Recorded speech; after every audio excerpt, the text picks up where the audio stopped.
Sustain ในตอนนี้ថ្ងៃនេះខ្ញុំសូមបណ្ណានាំនៅប្រភេទដំបងវិសវ៉ា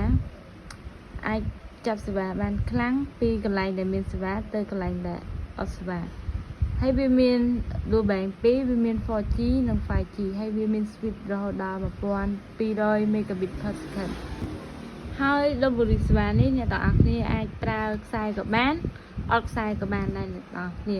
គ្រាន់តែអ្នកទាំងអស់គ្នាយកវាដោតជាមួយនឹងពីភ្លើងហើយអ្នកទាំងអស់គ្នាចូលទៅកន្លែង setting ដើម្បី